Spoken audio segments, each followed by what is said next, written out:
Good morning, everybody. My name is Mark Lazelle. I'm the Business Website Director for Healy Consultants Group in Singapore. I have with me today again Grace Odhiambo. She's the Senior Client Engagements Manager and she operates out of our JB office in Malaysia. Good morning to you, Grace. Good afternoon to you, Mark. It's actually afternoon here. Thanks for pointing out the discrepancy, Grace. I knew you would because that's your attention to detail shining right through there, Grace. Grace, I think today you're going to be talking to us about a Singapore company incorporation that you recently handled. And Singapore obviously is one of our most popular jurisdictions. Our headquarters is there. Would you like to just give us a little bit of background as to who the client was and what they were looking to achieve? Yeah, sure. So we have a client who engaged us sometime last year, end of December, I think, to register an entity in Singapore. The client is from Bulgaria originally.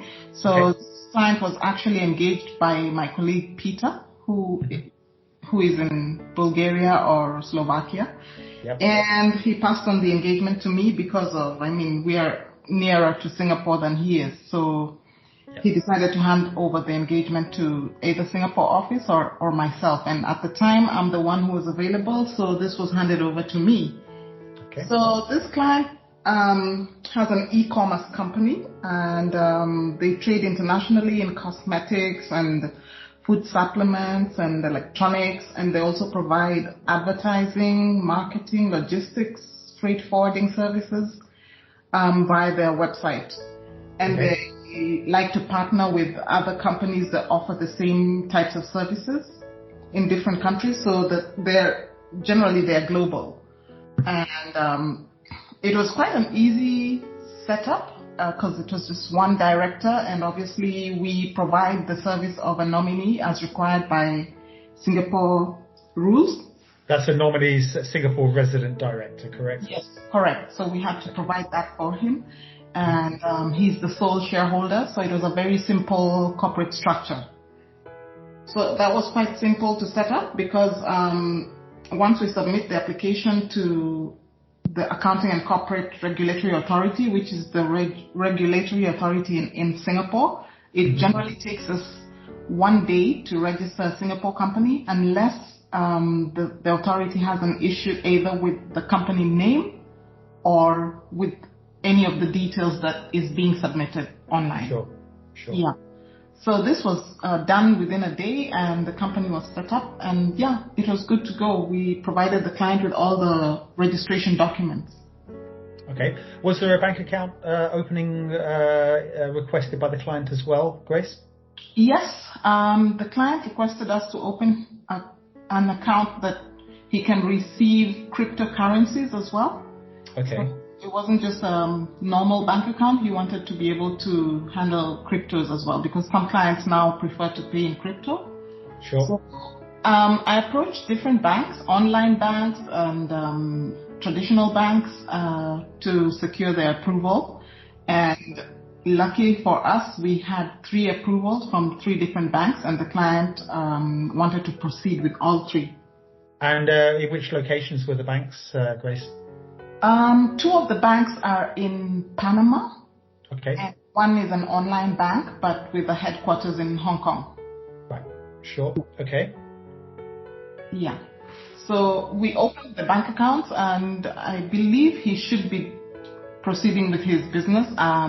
He hasn't complained recently to me or mentioned anything negative about the bank. The only issue he had was that with the Panama bank, some of his clients or other banks were not able to transfer funds to the Panama bank, but for these ones he was using the Hong Kong bank, the online bank.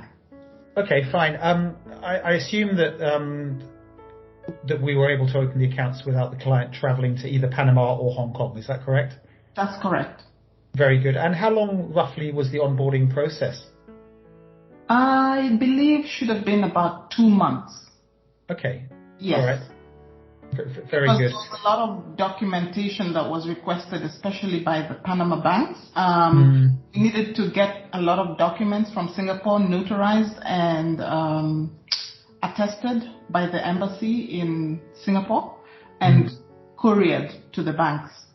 I see. Yeah, so that was the main issue, but otherwise there was no other problem.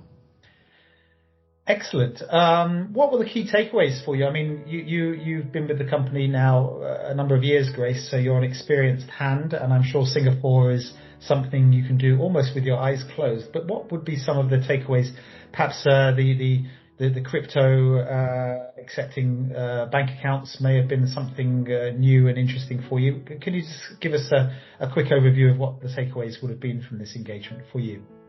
Yeah, so my main takeaway was that I need to be more prepared when submitting applications for crypto-related businesses, because many banks do not really accept both SWIFT and SEPA transactions for crypto-related companies. So depending on what the client really wants, you need to really establish with the client, do you require this service from the banks, so that you're clear from the beginning when you're submitting the applications, because otherwise you might end up opening the bank account for the client and then he cannot use it.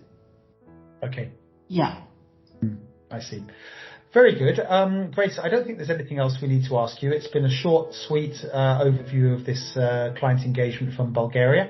And we look forward to talking to you in the next few days or weeks about another engagement that you've been working on. So thank you very much for your time, Grace, and you have a good day. You have a good day too, Mark. It's a pleasure speaking with you again. Thanks, Grace. Take care. Bye. Bye-bye.